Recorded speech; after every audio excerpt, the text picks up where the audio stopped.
It really was weird. Jeffrey was meeting all sorts of strange people. Things were being passed between them. And none of them were people you knew? I didn't know any of them. Well, maybe they were patients of Jeffrey's.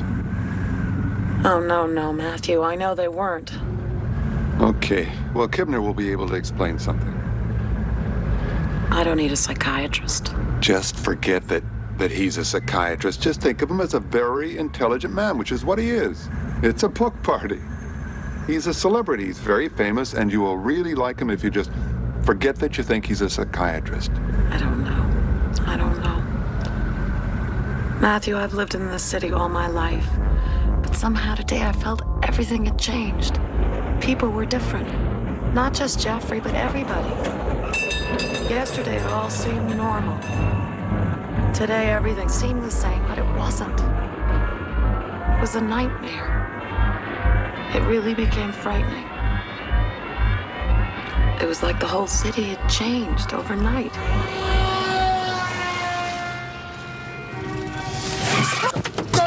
Oh my God! Lock the door! Lock the door! They're coming! They're coming! Help! Help! They're coming! They're coming! Listen to me! No, Listen! Help me! You're next, please! Please! You're next! We're in danger! Please, listen to me! Something terrible! Please! You're next! Here they are! They're already here! Come! You're next! He isn't my husband. It's someone who looks like him. He's an imposter. He's your husband. You know him and I know him. Come on. I had to wait until today because he has a scar on the back of his neck. And when his hair is long, you can't see it. Yes. He went to have a haircut today. Yes. And the scar was gone. No, it's still there. Of course it's still there. What did you expect? All right, thank you. I never heard anything like it in my life. They don't want to hear about the accident. Right, of course, it's a big conspiracy. What's a conspiracy? Everything. I understand what you're trying to say. Matthew, you closed my name's favorite Elizabeth restaurant on Driscoll, the Reeves. public health Come on, it's a department. decent Call place me. to eat. Catherine. Come on, Catherine. That woman's husband's not her husband. I saw him today with Jeffrey. He's one of them. And she knows about it, and nobody's helping her. That's not true. Somebody's Oh, I'm helping. glad you've heard that. David Kibner, Elizabeth Driscoll. I've been hearing it all week. It's getting very popular. What's that? What's getting popular? I was trying to tell you that I also You know somebody who's changed. Can we go Yes. outside and talk about it? Listen, there's a lady up top, a red hair, blue dress. She's interested in your work.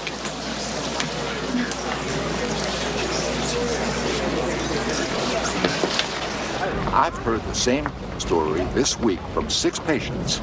People are changing. They're becoming less human. It's happening all around us. That's not what we're talking about.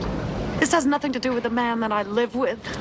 It has everything to do with it, don't you see? People are stepping in and out of relationships too fast because they don't want the responsibility.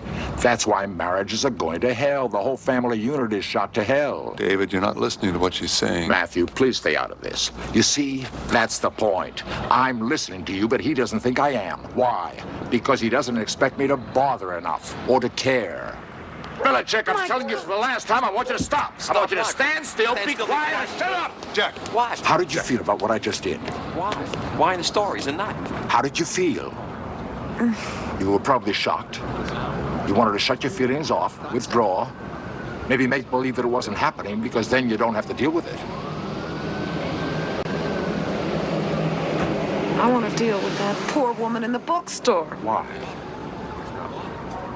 Do you identify with her? Yes. Okay. Come on. Suppose I were to tell you that Catherine is trying to escape from a relationship.